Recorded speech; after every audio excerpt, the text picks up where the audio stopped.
All right, you are live. Live on the Jimmy Doane Show here, 4 o'clock. We made it on time for once, eh? Pretty close. As long as we don't have too many glitches. Counselor Curtis here. That's me. You'll see me in just a second. And of course, if you need to chat to us with us, you can Skype in to Curtis Elmore. And then you'll be right here between. Be right here between us, that's right. And you can chit-chat with us a little bit, although we'll see what happens, see how that works out. With just the two of us here, sometimes it gets a little back and forthy. So we've got several things to do today. It was kind of interesting. I wanted to mention one thing before we really get started. Was yesterday, of course, was Election Day for a lot of people, a lot of places. And it turns out that John McCain, 80 years old, has won his sixth term or something. Woohoo! I mean, he's been in the Senate for 100 years. Hey man, he earned it in that tiger cage. You say that, but as I went with Trump on that. The fact is, he got caught. He got caught. I mean, no, he got tortured. Yeah, okay, too bad. But it wasn't like he got dead in the swamps out there fighting people and malaria and got an arm shot off. I mean, don't get me wrong, it was bad, but it wasn't like he took out any of the enemy.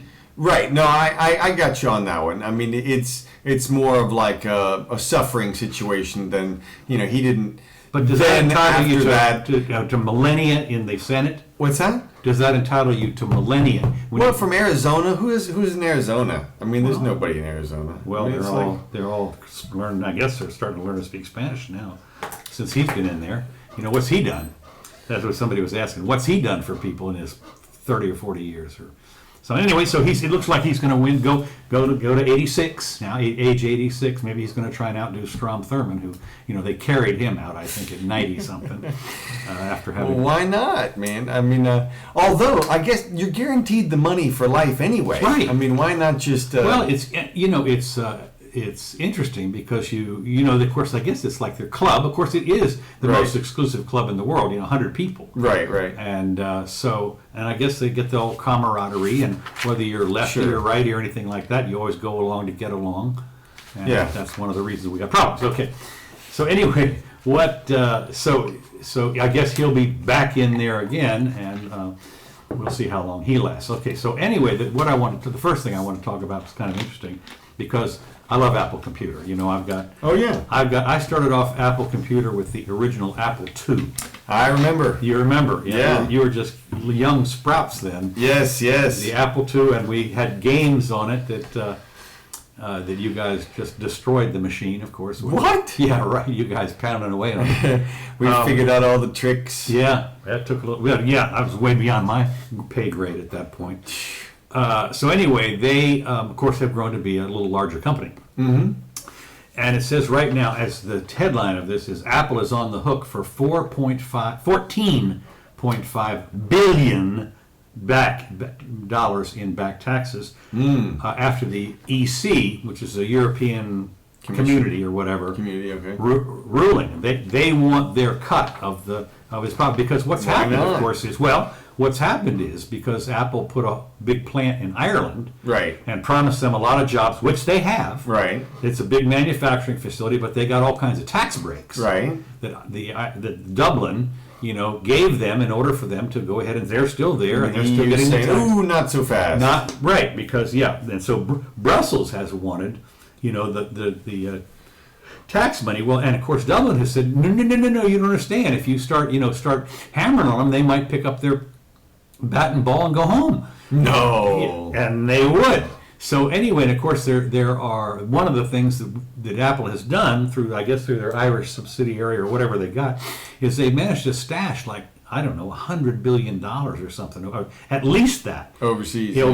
And in their slush fund or whatever it is. Mm-hmm. And of course the United States our money grubber treasury wants that money. Sure. And of course the problem is if they bring it back here, they are suddenly subject to the highest corporate taxes in the world. They have to pony up something like at least 35%. That sounds like hyperbole. No, it is.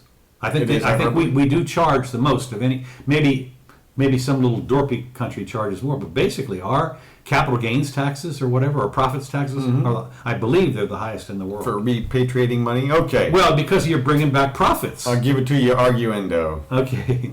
So anyway, but that's one of the reasons they don't want to take this huge hit. I mean, which would be billions. Well, of course, so they're trying to negotiate it, obviously. So which one of our candidates supports giving them the money? Both of our candidates support. Our candidates want the money back, obviously. And of course, that's one of the things that comes up here in this, and we're going to talk about that in a second. I'm sorry, I interrupted you. No, it's okay. But it's funny because what the EU has said is that member states, and this is one of which Ireland is one, and member states cannot give tax benefits to selected companies. Apparently, that's one of the rules for the EU or whatever it is. That is illegal under EU state rules, said the EU. It wasn't selective. It was all computer companies with a net value of at least $500 billion. Right, whatever it is. If you're named after a vegetable or a fruit. Right. So, but anyway, said EU. Watch this. Listen to this. Competition Commissioner Margareta Vestager in a statement just ahead of a press conference in Brussels to announce the decision. So Brussels wants the $14.5 billion. Sure. Well, of course, one of the things that's happening here is that since Ireland would only get apparently a piece of it, I mean, Brussels gets to parse it out one way or the other. They get to spend it their own way. And Ireland, of course, is panic-stricken that they're going to lose that, whatever, the business and everything. So now suddenly they're thinking maybe we ought to exit or something, not a Brexit, but maybe we ought to, maybe we ought to just withdraw. And so this is now a threat to the entire, this is maybe another crumble off the commission, and it's just, and of course it's all because they're money grubbers. And it's interesting because Washington, our Treasury guys, recently raised concerns over the European Commission's approach, with the U.S. Treasury Department last week weighing in, accusing the European Commission of anti-U.S. bias and warning that the EC's probes against Apple and other U.S. companies undermine multilateral progress made towards fighting tax avoidance.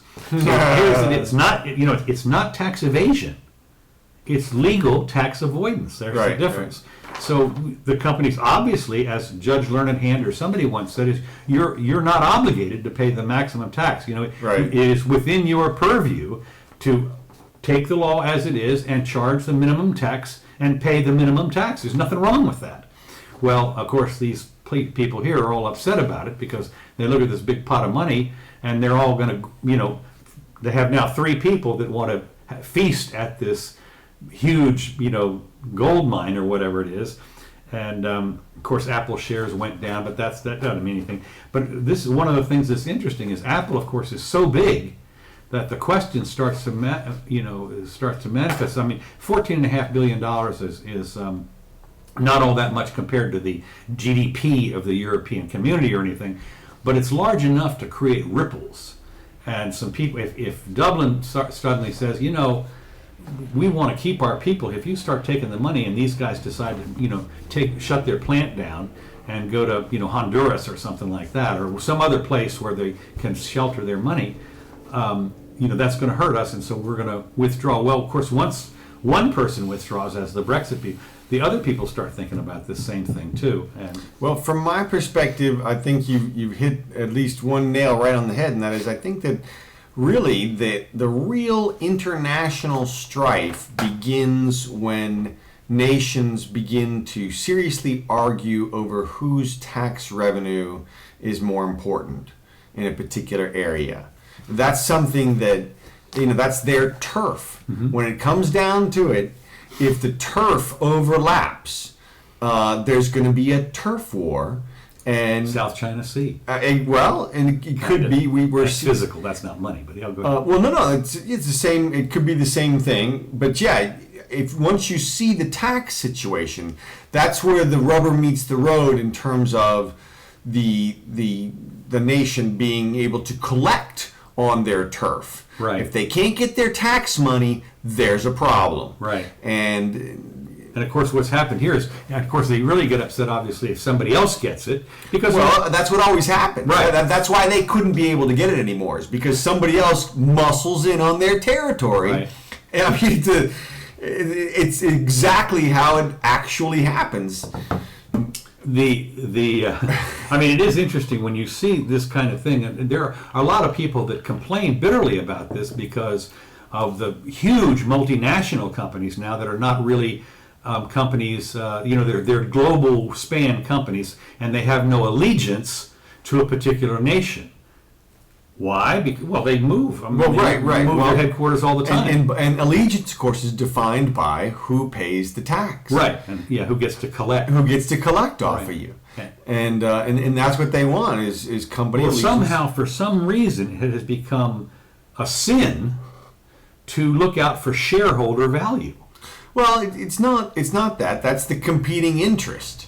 They allow the company to look out for shareholder interest, but what they do is they look around and they see who's really kicking butt, and if that person's got a little extra cash in the bank, there's going to be a levy. Right. I mean, it's.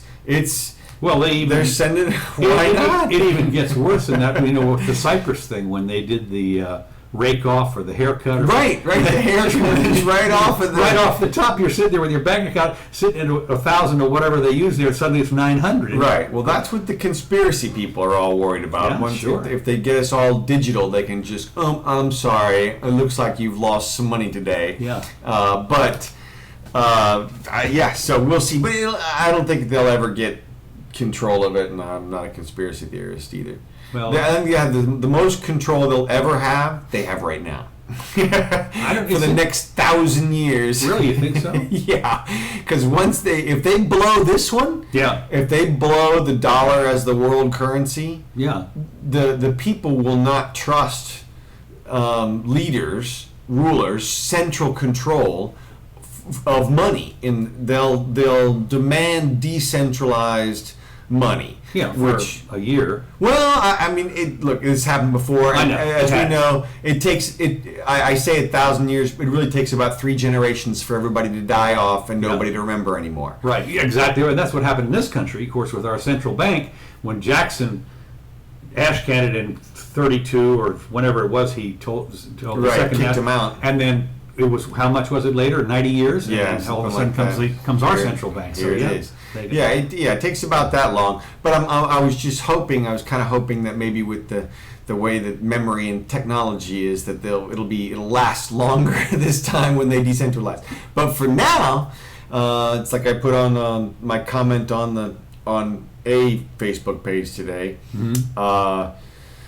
Janet and crew are going to make this decision for everybody Yeah. in terms of how much money there is in society, and we'll see. Of course, the thing about it is, when you measure money, it's funny. It has a couple of different definitions, but I mean, if you just go back there and print the money up, you haven't changed anything. You haven't changed the wealth. Right, but they don't understand that. They what they're hoping is Like the Zimbabwe thing here. Right, you right. haven't changed the wealth. Right. Well, you do in a particular location for a short period of time. Yeah. As soon that when you wheel that first pallet into the bank, you've created some wealth in that bank but it's going out the door really fast. It's going to be totally wasted. The impact is going to be negligible compared to what it would be if it were actual wealth created. Well, what happens, of course, is the opposite, and that is, once people start seeing the prices go up, so substantially, Mm-hmm. they consider that the normal. Right. That's the norm, and so obviously they're going to just get rid of the stuff as fast as they can. So what I'm saying is, now they have expectations that the inflation rate will continue. So the guy who's selling the refrigerator, he may get it for, let's say he gets it for $500, but he says, tomorrow I won't be able to buy one for maybe $700. So today I'm going to charge $1,000. Mm-hmm. So he's going to forego his normal profit because the expectation is that it's going to be Right. Well, I'm sure once it gets up to the top of the curve on Right. the inflation, it gets Of course, the wacky. curve is exponential. So Right. Well, that's what I mean. It gets wacky before Yeah. it comes back down. Yeah. So we'll see. I think we'll see. You know, and I don't think it's going to be that long, and I'm going to talk about that here in a second. All right. So let's move along. Okay. And I'm gonna try on you. Oh, Rugalina. And we're back. Okay. Jimmy Doane Show here, and then with Counselor Curtis, as always. You can call in, actually, and this phone over here will ring. You don't have to, but it's okay. Anyway, and then also you can Skype in. We'll probably have to set that up a little bit different. Anyway, here's the deal. But this is This is from the Wall Street Journal, and this actually is kind of interesting. This dovetails to what we talked about yesterday about autonomous cars, driverless cars, Right. AI type cars and stuff like that. Is this the ship? Ships, exactly right. Ship operators explore autonomous sailing, and of course, it's not actually sailing, but it's whatever. Sailing, that's right. So anyway, all hands on. They're kind of cute here. All hands on deck may become a thing of the past because they're talking about especially the cargo ships. Right. They want them to be autonomous, and of course, as it is now, the crew is like a nothing burger crew on those huge monster things. I mean, what are they, 15, 20 people or something? I don't know. It's not many, I can tell you. That's why the pirates are able to get on board. It's not like they've got a whole bunch of people. 500 people. Or Yeah, something. no, there's nothing. I mean, that's 15 or 20 maybe, I think. Right. But anyway, they're going to even cut that back. And Well, you would think with today's technology and GPS and motion sensors and all kinds of things. infrared, the whole deal, Radar. satellite communications. Sure. I mean, they got And what cameras even for issues. I mean, they could have remote operators take over. It could be just like they do now, where the guy sits in a hovel in Right. Louisiana and bombs the crap out of somebody in a wedding party in Afghanistan. Exactly. Today you could drive that ship around, the big container, and of course they would probably take on a little different style rather than being all stacked up. I mean, it could be a whole new evolution of stuff. But the point is, what's interesting about this is, to me, the ship operators always believe more automation will enable them to optimize ship use, including cutting fuel consumption. So what's happened here in this is the people that are getting ready to do this stuff, it's private group, it's the ship owners, and those people have set up their own consortium of shipper people, whatever it is, and they're the ones that are deciding on how to do this kind of thing.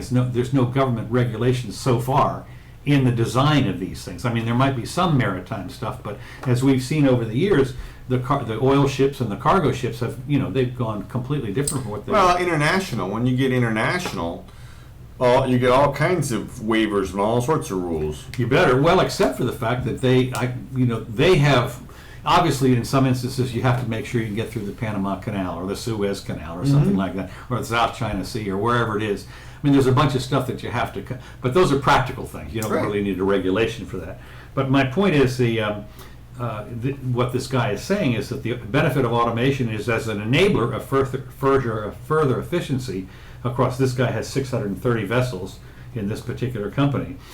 Of course, what they're doing is they're taking a lesson from the page from the driverless cars, and what they're trying to do is to adapt for the safe at sea.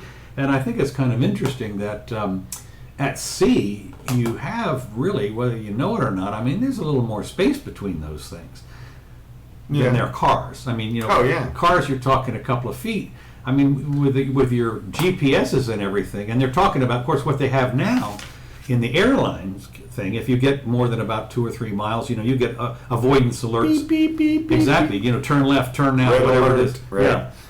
But they certainly could do that with this. Sure. The only little minor thing, of course, is it takes about 2 days to turn one of these things. So it's. But I mean, that all is going to be taken into account. The consortium completed a study this year that concluded that such vessels are feasible and offer savings. So they're going to probably go ahead with modifying their ships as a competitive, private competitive thing to take care to do this kind of stuff. What I thought was interesting about this, the first steps they said have already been taken. There's a ferry, I think, up in the Baltic that is now operating experimentally with all the sensors and everything, but they still have the pilot and the people, like they're doing with the driverless cars in Singapore. They still have the people there analyzing all the data.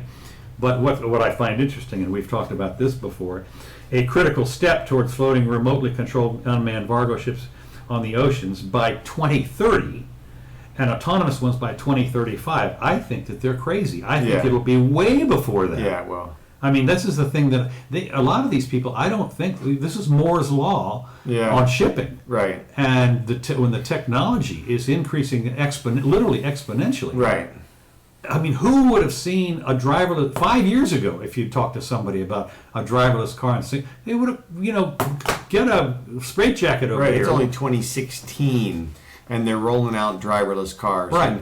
And as I've said, as soon as the safety figures come rolling back in, and they see that these things don't get in accidents Right. Go ahead. I'm sorry. at a rate much better than humans, they'll have no choice. Everybody will jump on board. They're just going to have to. I mean, Right. because if right now 30,000 deaths, not to mention the 100,000 injuries on cars. I mean, if you could cut that by 90%. Right. But the problem, of course, what happened is, and you've seen here already, when there was a little fender bender over here with a Google thing and a bus. Right. Okay. I mean, it was But all the that's news, hoorah. Well, right. Well, as it should be for now. Right. Because, like you said, Moore's law, in 18 months, Right. there won't be anything remotely like an accident. No, I mean that to me that's fascinating. And when these guys go out to 2030, I mean, as old as I am, I expect to see some of this stuff before I'm dead. Oh yeah, well, You especially, make it another year or two, and I think you'll be. So automating shipping. This is the downside, if you want to call this down. Automating shipping faces barriers, though. There are a vast range of safety, security, navigational, and legal challenges. Of course, now you got to get the government involved. Have been solved before crewless container vessels can be considered in our fleets, as a fleet owner. The United Nations, of course, is involved in this, which means you've got 170 countries that all want to have their little say on shipping, the private shipping and so forth. And of course, the countries are jealous enough, though, to just go ahead with stuff. yeah. Yeah, I think the UN has no army. Oh no, I know that. So- No, but that's talkity talk. Right. I understand that, but I guess that they think they do. That I just wanted to mention that they want to talk about it, so to enhance, I guess, their I'm sure they want raison some for tax actually money. being there. Yeah. Of course, they wanted the UN charter or whatever it is says that the ships must be sufficiently and efficiently manned. So yeah, well, not anymore. The safety rules emerged in 1914, and as a result of the Titanic, and has been current rules completed in 1974. So they're really up to date. Boy, I tell you, you talk about that. Mandatory requirements. Now, who enforces that? For electronic charts, automatic identification, and of course, the people that want greater autonomy want a lot of those rules relaxed because they can take advantage of the new technology. And I'll give you an example.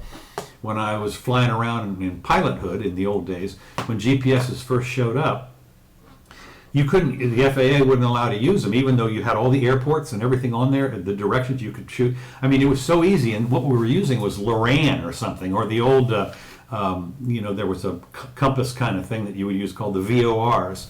And they would, a telescope right there, it's down there, but it followed the railroad track. So anyway, you're in there, and for years, they were not approved by the FAA, to use a GPS. Well, finally, these guys slow everything down. Government reminds me. Have you ever seen those tractor pulls?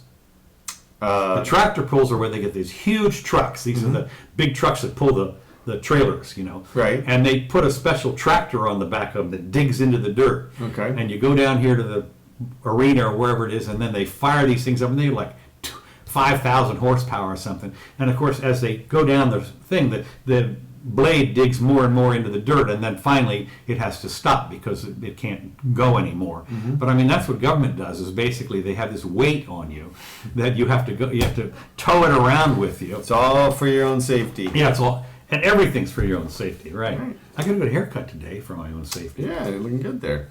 Anyway, so it's the other thing is that the discussion that we might take sometime later on is separately. It is unclear yet how security issues like piracy and the mandate to help distress ships will be addressed. And piracy is kind of interesting in a way because I am the captain now. Who are you talking to, sir? I mean, you think about it. These ships are manned. They're manned by some guy sitting in a hole in the ground in California or something, and they run up there and they Right. and I mean, here's the deal. I don't mean they would have to have the security codes to get into any of this. Right. I mean, how are you? There's nothing here. Well, what you do is you make the ship so that it can just dive about 10 feet. Yeah, right. Yeah, right. Come on over. Yes. Come on over. No. So I mean, it's just to me that would be one of the least of my worries. They probably improve. It'll improve that issue. Yeah, I know. You won't be risking pilots out there. Yeah, exactly. Tom Hanks won't have to have another That's film. Anyway, there's an IMO spokeswoman, somebody or another, said the British government-sponsored Marine Autonomous Systems Regulatory Working Group, I don't know, those are set up in 2014, is reviewing pertinent regulations to potentially propose changes. So these people may want to make sure that the government is updated, and involved in this. Sure. All shipping must stop until we get an updated report. Well, this guy, chairman of the working group, the private people, says he wants to pave the way for autonomous vessels before the end of the decade. Well, that's 4 years He wants to pave the wave? Pave the way, right? No, but I mean, he's looking at 2020. Right. And so, Yeah. and that's the private guy. He's looking ahead and saying, we can do this by 2020. So anyway, this Greek captain, head of the cruise at Athens based something or another, and a sailor for 17, I always love the last paragraph of a story, and a sailor for 17 years, said the drive to unmanned ships may be inevitable. It will be a sad day for seafarers when it happens. Sad day. So the old captain now will sit on the porch. That's right. I tell you what it was like in the old days when we were...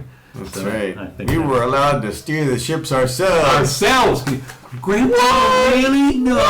What? I never heard of such a thing. What's that? You have one of those wooden tables with the steering wheel in it. Right. Yeah, what's that? What's that, Grandpa? You lie. So anyway, that's the autonomous shipping. Okay. And I'm gonna try it on you. Oh, Rugulator. And we're back. And we're back. Okay, Jimmy Doane Show. We're back with Counselor Curtis. Jimmy That Doane is here. me. Our next subject I thought was kind of humorous in a way. I didn't get pictures of all of them, but this is the United States. Somebody in the United States Endangered Species Department Right. has decided on protections for 9 new species. Interestingly enough, when I was doing research on this, I found out that whoever does this endangered, they've released a couple of them from being endangered. They found some new ones, or they Yeah, they do that every once in a while. every once in a while, which is surprising because to me, Yeah, why letting one go? Yeah, you kidding me? Yeah, they move up and down the scale from endangered to threatened. Right? And then Whatever off the thing. They have- maybe and then they have to, they have- whoa, watch out! And then shoot on sight. Yeah, we're gonna call the herd. No, they have what you ought to get the Homeland Security out there with the red, blue, green, yellow, whatever. it is. Yeah, sure. Sure. Purple. Yeah. Make up a couple of. Orange alert. That's right. What the hell does that mean? So anyway, Well, I like it when they had, like the names that they had for them, like heightened, oh right, strengthened, intensified. right, yeah. Well, I mean, I don't understand why they bothered to stray off from the DEF CON. I mean, that was in War Games. Yeah, everybody knew that. Everybody knew it. I mean, anybody knew what DEF CON 5 was as opposed to DEF CON 1. Are you kidding? Should have just used it. I mean, I'd piss on a spark plug if I thought, Yeah. So, from War Games, one of the funny ones. So anyway, 9 species. I'm going to go through them just for laughs. I had kind of picked up a few of them here. Okay. The first, this is a legal settlement filed Tuesday, requires the U.S. Fish and Wildlife Service to decide. Now, this is an independent agency. I guess the president doesn't have anything to do with it, but these are the quasi-judicial mini-government people. Fish and Wildlife may carry guns and stuff like that. I mean, they're Might have to shoot they're- somebody they for might have to fishing shoot without a some- license. That's exactly right. So protections for 9 species under the deadlines. And it's kind of interesting. The first one is the alligator snapping turtle. Uh-huh. Historic Range, Mississippi. We have them here. Yeah, I know. They're all in Florida and everything like that. And it says now it's likely gone from Iowa, Illinois, Kentucky, and some other places. They're worried about it disappearing, so they're thinking about putting that on the species. And the deadline to come up with the recommendations to September 30th, 2020. Okay. So they- take your time. Take your time, 4 years, right. Okay, next is Barron's top minnow. Historic Range, whatever, Elk River. Is this one with the yellow stripe on it? I don't know what. I tried to find it. Okay. But I pulled up an example. I found an example. Do we have it Yeah, here? yeah, it's behind you now. Yeah. Okay. Yeah. That. So one just like that is that minnow is endangered. It's found now in 4 spots with a maximum total population estimated to be in the hundreds. Ooh. So I don't know how you count them when they're moving around like Well, that. you kill a few. You kill a few. And, Yeah, you scoop them up. yeah. Okay, now here's another one. The next one, of course, the deadline for that is relatively soon. That's end of 2017. Okay. I'll have to come up with an estimate on that. Right. The beaver pond marsotonia. This is Okay. a tiny freshwater snail. Oh, okay. They're worried Very about important. Cedar Creek and the Flint River watershed in Georgia. Surveys in recent years have failed to find even one. Oh my God. So they're going to put that on the endangered species list when there are no more. Yeah. And It could be too late for this snail. That's what you're saying. Yeah, it might be, but you only have until April 1st of next year to figure out if you want to save them. What are we gonna do? I don't know, because out of the kinds of snails there are, I don't know how many species there are, but every John Dick, they're going to put little signs out there saying, if you see this snail, call home or something. Yeah.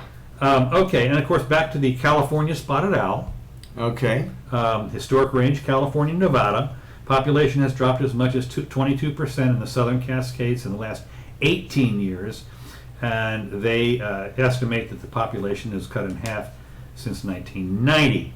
The deadline for that to come up with the recommendation is September 30th, 2019.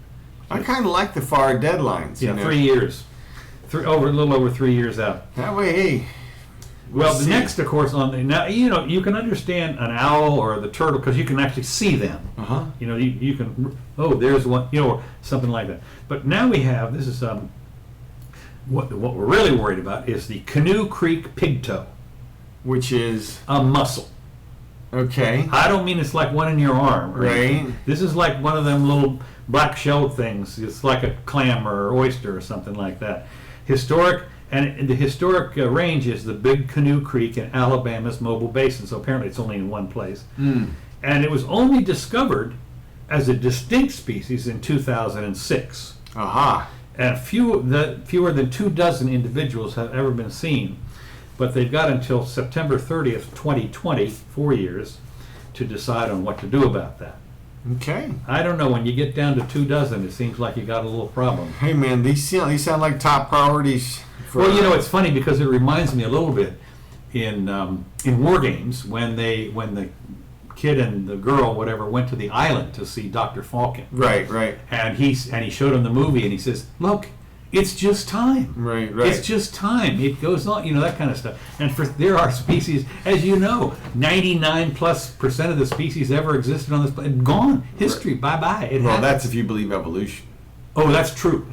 It is interesting why, of course, with the creationists, are they the ones that say that all the bones and fossils have been planted by the creator? I don't know how they account for that. Okay, I haven't. I would say the easy way is just to say God created a past to go along with it to fool all the scientists or something like that. But I don't know. He has some kind of a sense I don't of think humor, that's what eh? they. Ha ha! I got jokes on you. Oh. I mean, what nice God you got there. Jab jab, wink wink, nod nod. Got one. And so anyway, then the next one I've got is the cobblestone tiger beetle. Historic range, Alabama and Vermont. They do not claim it's endangered. Okay. They haven't made a count. They have a historic range. They just like the name. I don't know. Maybe they just decided. It kind of rolls off the tongue. Sure. The cobblestone tiger beetle Sounds like something. that should be protected. Exactly right. And the decision for that is 3 years away. Just think if our kids were around and didn't have the ability to get stung by the cobblestone. Yeah, right, exactly. Yeah, I don't know. So anyway, then the historic range is out in California somewhere, and 4 years away. Mm-hmm. The next one, of course, is now this is another one you can see. Apparently, it's a mammal. The Northern Rockies fisher. It's a house cat-sized member of the weasel family with a fox-like face. I couldn't find a thing on it, but it's out there in Alberta, Canada, and in Montana, West Wyoming. So small populations have been found only along the border of Montana and northern Idaho. And they've only got about a year before they decide what to do with those. So I mean, there's something you can actually see. I understand, and now the other one, the final one of the 9, is the Virgin River Spine Dance, or Spinadace. That's what it must be. Spine Dace. It's a desert minnow. What about the yellow frog? That I was just put in there for. Oh, that's one I'm waiting for you on. No, sorry, no, the yellow frog. No, I had the yellow frog for a while. I had made a thing of him, but it was too bright, or I forget what it was. I remember what it was. One of those that I pulled up when I looked for images on frogs. It said, because I had searched for endangered frogs, right. And it came up and said, "Ooh, we saved this one, not endangered anymore." so I couldn't. I just we'd been called on that. Right. So anyway, this minnow, historic throughout the Virgin River Basin, whatever it is, as its range is now reduced by 55%.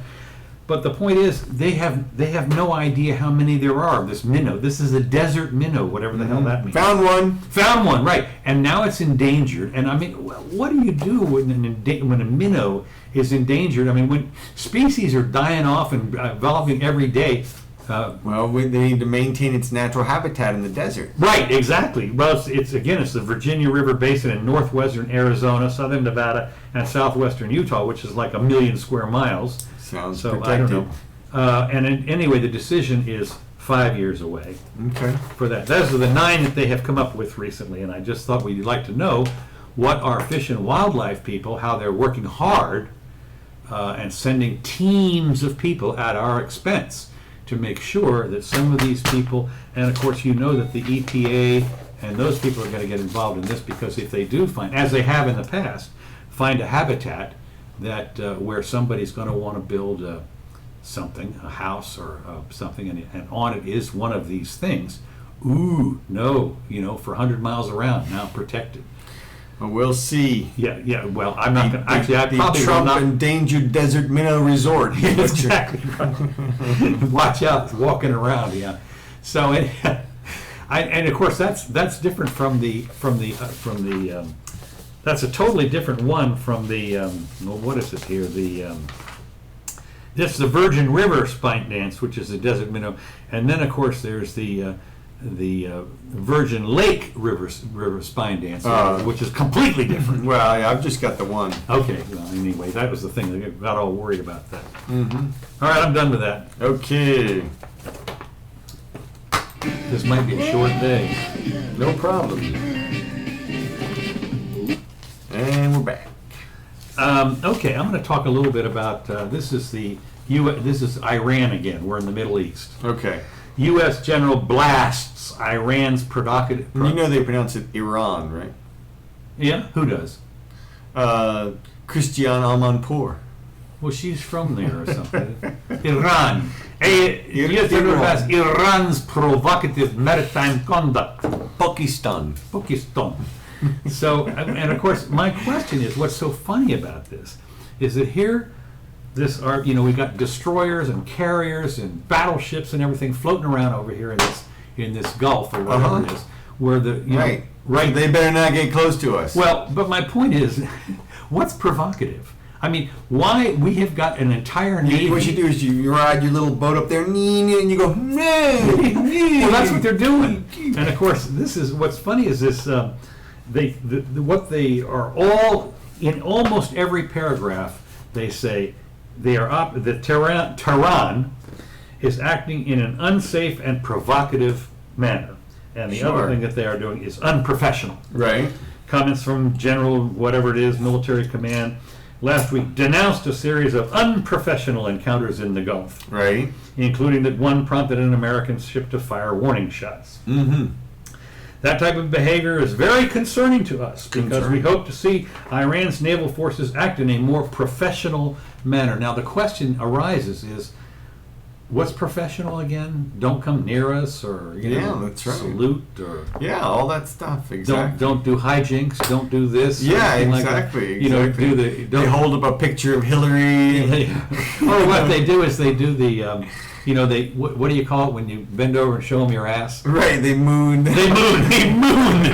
That's what I'd be doing. I'd be mooning the damn destroyer. That's right. Well, of course, that's that's provocative. I can understand why they might want to take the Iranian ship down for that. That's right. We'd blast them with some bacon bits or something. They did that. I'm concerned about rogue commanders, he says because this Iranian force, of course, is like it's not quite the Iranian, right? Actual navy, is it? It's like a offshoot or something. The King's Military Guard or something. Yeah, whatever it is, something like that. And of course, despite multiple warnings via radio and loudspeaker, the Iranian boat approached head-on, coming within 200 yards of one of the vessels, and that's 2 football fields roughly. So anyway, basically. This kind of stuff is what they say. It can lead to situations where we may not be able to de-escalate in a time before something happens. And of course, that's, we've seen a lot of that over there for some reason. I'm just wondering, with all this taunting, they do this with the airplanes. Mm-hmm. Russians are, in Syria or something, and our guy, we want to set up a no-fly zone, and you fly. It reminds me of Top Gun, where you go overhead, and, look at the birdie or something like that. I mean, they taunt these people until they actually start opening up and firing stuff. Yeah. So, it cuts both ways there. The whole reason you have this article and the whole reason that you do the taunting is so that the other people will back off and you don't have to blast them. Right, I know that. And But why? Why what? What are we doing there in the first place, of course, with all this firepower? It's our turf or whatever. Yeah. We're protecting our shipping lane. I don't know what's national interest. I mean, that's one of the things that I've always they call that. I mean, I guess without that ship there, we'd be under nuclear attack or something. I don't know. I mean, no. But what would happen is, let's say we just didn't do anything.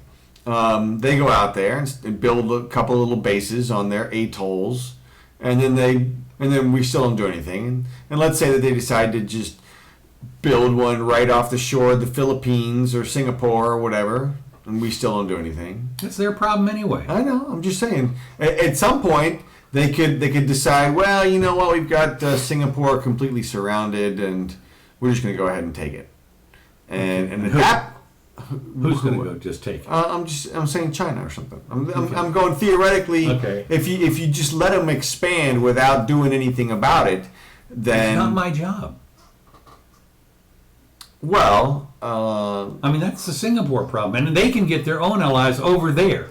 Well, I mean, Vietnam and Japan and those people are probably not going to be not going to. I mean, it would be stupid because, of course, Singapore being it's a manufacturing giant, and why would you want to destroy something that is so productive? Well, they wouldn't. They just want to take it over. And then what? Like collect taxes. Well, of course, once you start to clamp down on the freedom, we've seen that in Venezuela, then that production goes all down, and you don't get decades, taxes. And by then you'll be retired in the south of France if you're the dictator. Yeah, I suppose. Okay. Well, if you say so, what I'm saying is it's not my job. Personally, I don't think it's. That comes back to who our strategic allies are versus who are, like you said, national interests a minute ago. National interest. We could have a coconut trade with a small island near Jamaica that's a national interest. The question is, are we going to go to war over that? No. We have before. Well, I'm saying we have sent the Marines in. Oh, well, I know. But what I'm saying is that you and I wouldn't support that type of a war. No. But if it were a strategic ally, like California. No, not me. Not yeah, right. Bye-bye, Jerry. Alaska or Hawaii. Then we would, as a nation, we would go to war. A lot more people would be inclined to do that at that point. What I'm saying is you can draw a clear line between national interests and national security. Well, it's what they say is national interest, because this brings up another thing. I remember when when the powers that be decided to invade Iraq, for instance. Right. You know, whenever it was 20 years ago or whatever. You know, they were claiming it was in our national. There were tons of people that didn't feel that way at all. What I'm saying is, no matter how, if you make the national interest category as broad as you want, down from coconuts up through that whole Iraq thing, to me, still doesn't cross over the line that's necessary, the threshold for the use of military force, which is national security. Mm-hmm. If Russia decided to invade Canada, for example, we might decide, you know what, we really don't want the Russians in Canada for our own national security. Not because we like Canada, which we do, we like you guys, but because we just wouldn't want them there. Or Cuba even, for example. That kind of a thing is a different line, different threshold from national interest. Well, again, that's when you talk about defense, and I've always said this, it's one thing to defend the borders. Mm-hmm. But, you know, there has to be a real credible threat to somebody, you know, an invasion force coming across the beaches in Daytona. That's what I'm saying. And if you're lacking that, as far as I'm concerned, you know. Yeah, well, exactly. That's the threshold. Well, it's imminent danger. Well, that's, of course, what happened during the Cuba Missile Crisis. Was there? Right. It turned out, we didn't know it at the time. They already had them. They already had them and ready to fire. Well, I'll tell you, that was... But there was a little bit of posturing there, obviously. But cooler heads prevailed. Yeah, yeah. And of course, one of the trade-offs on that, and we're digressing, of course, on all this stuff, but one of the trade-offs was we took missiles out of Turkey, which makes sense. You know, what right did we have put missiles aimed at Moscow and Turkish soil? Yeah, well, you know, we've still got them there. I know, but I mean, it's stupid. You know, whatever. Okay, I'm done. I guess we can talk more about that kind of stuff. I'm just saying the provocation, it seems to me, we're already provocating people when we go nudge them. Yeah, well, we're up next to their borders, for example. Exactly. You know, if we were to go help Ukraine or Crimea or something, that's like them going to Canada or Cuba. From our perspective, you know, from the reverse situation, it's right up against their border, and you can see where that would make them nervous. Sure. So, well, we have no problem invading sovereign countries. I mean, you know, right now they have, as I talked about in one of the things before, they have. But they have to be little tiny ones. Well, no, you're talking about in Syria right now, for instance, it's U.S.-backed people. Yeah, but we're not really doing that. I mean, and we're doing what, like how many thousand? Couple thousand? 5,000 maybe. Yeah, I know, but still, it's boots on the ground, and every time one of the people dies, it makes headlines. Soldier killed. Well, sure. I mean, and for them, it's a huge situation. But like you said, we're not making any real denty difference there, supporting the moderate rebels. The moderate rebels. These are not the immoderate rebels, but the moderate rebels. Of course not. They shoot most people in the leg. And right. Or a beanbag or something. And exactly. And what they do is when they throw a grenade at you, they holler something, you know, for or something. Give you some warning. That's right. Incoming, outgoing. That's right. Outgoing. So our moderate rebels are nice cool, people, man. Yeah. Well, we've helped other moderate rebels before who suddenly have turned against us because we dissed them. They must have got radicalized. Yeah, something happened. I don't know. Okay, I'm done. I can beat that. I beat that to death. Okay.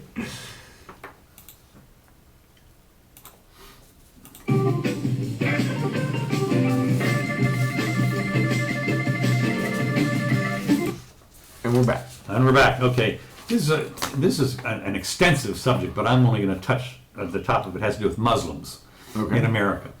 And now we have a new hyphenated class, which is called Muslim-Americans, Muslim Americans.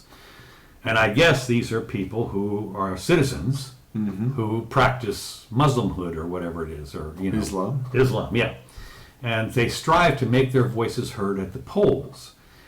And of course, what's interesting about this is when you do this sort of thing, it means we want our people to be in control of portions of the government. We want, in other words, at the polls, it means we're going to vote for people that see our way, which, of course, in some cases, and I'm not going to say it's all Sharia law or anything like that, but it is a divisive thing. That is, we're special, and that's why if you're Muslim American, you have different interests than a regular American. Well, to some extent, yeah. But the way that I look at it, I think if we had a stronger constitution that prevented our government, our regular government, from making certain laws.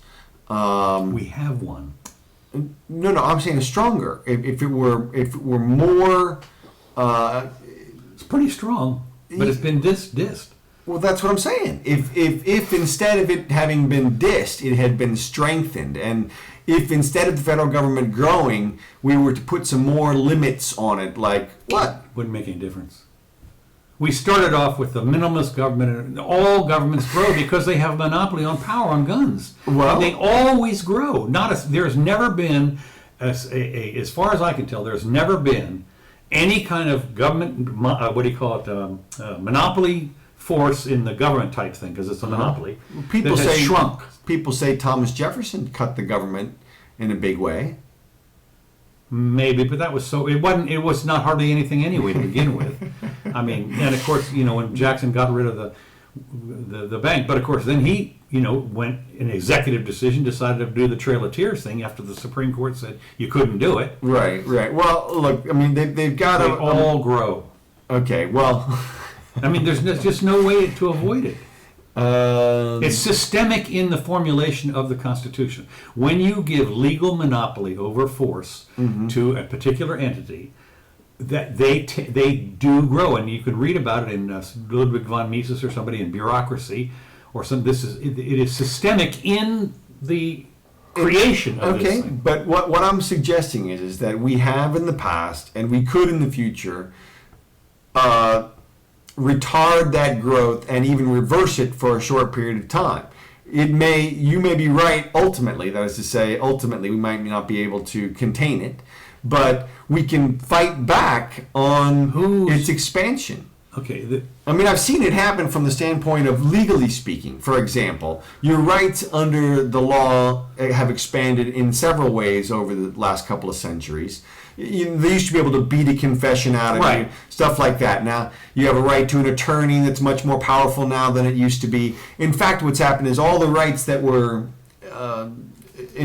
ensconced in the first 10 amendments have been sort of actualized in law. Well, and so you could theoretically add more amendments, which could theoretically grow over time to limit the government overall. I mean, you never get it passed, of course. I mean, there are too many powerful interests that love having the big government. Okay. I mean, right now it's sucking up. Governments at all levels suck up like 40% of the national income. And the problem is, if you could have shrunk it, I think you would have done it already. But there's been people screaming about the growth of government for 100 years. Yeah. Well, look, I'm not saying. I mean, that's a judgment about possibility rather than It's potentiality. I mean, okay. You can dream about something like that, but the fact is that one of the problems you've got is that when you talk about the demagogues, as we've seen, a small vocal minority always outweighs even what did Nixon call them? Not the invisible great people, silent majority. the silent majority, and they're silent, and so the vocal minority get their way invariably every time. They demagogue it to death. We saw it here locally. Again, I can't agree with invariably every time. I would say maybe the greater weight of the time, and therefore it creates a pattern that over time gives them stuff like the odds in Vegas. Okay, you can't win against the house, right? Right. But you can win for a short period of time. Yeah, but that's private. There's no guns in it. No, but what I'm saying is the same model is what I'm applying now to government. I'm saying even if you can't win over the long haul because government, which have a monopoly on force and a monopoly on taxation, is going to continue and inevitably grow if it has those powers, you can make inroads for certain periods of time by doing amendments. I mean, you can cut against their power, and the power of the people can grow. I mean, and again, we've seen it from court rulings. Will do it. I mean, that's The problem is they can just be undone. This statutory sometimes, stuff, and then the courts go along because they're political, completely political now. Well, and at this point, and again, I'm agreeing with you from the standpoint of probability's sake. That is to say, we might not have much time left. We might already be past the curve. But if there's any chance of saving the place, it's through amendments which limit the the Congress and lawmaking, because the Constitution is a superior authority, and therefore, what I'm getting mad is it doesn't matter at that point who votes, because they can't vote for much, because the government can't do much. Yeah. Well, I mean, again, in theory, that's the way it would be. If theory they is didn't one have, thing, but the empirical evidence is rather substantial over the last 5,000 years. That the governments grow and then they collapse, and they collapse for exactly the same reasons. They get over bureaucratic and they depreciate the. Can't argue with you there. And again, I will say that hypothetically, you might be able to roll back some little rule or regulation from the Department of Agriculture, and where they used to be able to. Speed limit went from 55 to 70. Right, but by statute. And of course it went down. But see, when you do by statute, what the government giveth, the government can taketh away. And that was, for instance, when we did in '96, they passed the welfare reform, and actually it worked pretty well for about 5 or 6 years. And then, so you can say, yeah, okay, I will give you the 5 years on that. Okay. But now it's bigger than ever. Reagan, he came in, and matter of fact, Trump said this too. The Department of Education is just one of the most horrible things, but you're never going to get rid of it, because they are a powerful enough Vested interest. I mean, and they will make every case on, not only that, and the lobbyists too. The book lobbyists, Macmillan and all those people, and the people that supply all the school. You got to be kidding me. They're going to buy the legislators, as they do. Well, but if there's a prohibition against legislative action from the constitutional level because of a citizen referendum, then the legislator can't act in that regard. It's like the Freedom of Information Act that people passed, and then now people have used to acquire all sorts of information about government actors and sue them in civil courts. Right. And so that's a whole wave against government power. You will notice, of course, that it's interesting that, first of all, very often, especially on important stuff, it takes years to get the stuff out. Yeah. I mean, right now, Hillary or whoever it is, there's not going to release certain things, until after the election or the end of the year, or whatever. But, and then, this is one of the things that I really love, here's all your stuff, and talk about heavily redacted. I mean, you've seen some of those where literally the whole page was black. I mean, but freedom of information, here's your information, and you have 100 pages, and there's black line. I mean, you can't tell what anything. And then you go back, and somebody leaks what was redacted, and it's the most innocuous, stupidest thing. Why would you take that out? Time and again, it's I don't know, there's a name in there or something that nobody cares about, or dead, or who knows. But when you look at some of the redacted stuff, and even Congress orders up, you give us this stuff or we're going to disband your agency. They give them the 100 pages, all redacted, to Congress. These are the guys that are going to pass the laws. Well, I'm not so saying... you're talking about your freedom of information. Yes, sometimes it has worked. I agree. And we've seen some stuff. But I'm guessing we've seen at least as much stuff, if not more, from WikiLeaks. I was just going to say WikiLeaks. So they're the ones that have really done the job, and I consider the guy a hero, of course. But I mean, other people, Cheney and those other people, would like nothing better than to send a nuclear bomb on him or something. But sure, because he basically, the most transparent administration ever in the history of the United States is, come to find out, is the most opaque ever in the history. What? Yeah, no, it's redacted everything. What you did? What? Oh, what do you mean? On and on. So, and if you don't understand that, then it's. So anyway, that's about all I had to do. I mean, okay. I had more to say on the Muslim thing, but we digress. Yeah, it's 5 now. So okay. Oh yeah.